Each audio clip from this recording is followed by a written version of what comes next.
Video করার ইচ্ছা আমার বহুদিন ধরেই ছিল, আর আজ এই পথে চলার টিকিটটাও কেটে ফেলেছি।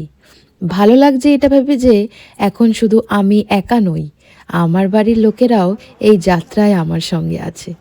ধীরে ধীরে বুঝতে পারছি আমার পছন্দগুলো তাদের পছন্দের সঙ্গে মিলতে শুরু করেছে। আপনার এই ধাবাতে এসে কেমন লাগছে? দারুণ লাগছে, দারুণ লাগছে।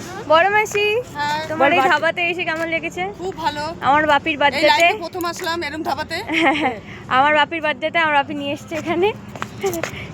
এটা হচ্ছে আজকে আমাদের বার্থডে বয়, ঠিক আছে। ওইদিকে ম্যাডাম আছে।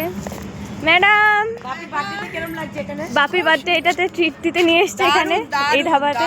এরকম যেন প্রত্যেক বছর আমরা এরকম ভাবে ট্রিট পাই। হ্যাঁ, তোমার বাপির আপনার কেমন লাগছে? No comments. বার্থডে, তাই জন্য খুব বায়না করছিল, কান্না করছিল একটা পার্কে ঘুরতে যাবে। তাই জন্য আমি একটা পার্কে ঘুরতে নিয়ে এসেছি। ছোট ভাই দোলনা চড়ছে এখন। চলে হয়ে যাচ্ছে, আমার মাথা ঘুরছে কিন্তু। আস্তে চালাচ্ছি, আস্তে চালাচ্ছি। ছোট ভাই কান্না করছিল। হ্যাপি তো? হ্যাঁ, জন্মদিনটা খুব সুন্দর পালন হলো। আচ্ছা। ব্যস্ততা আমাদের সময় কেড়ে নিয়েছে ঠিকই, কিন্তু আনন্দ নেওয়ার অধিকার কেড়ে নিতে পারেনি। কিরকম লাগছে দোলনা চড়তে?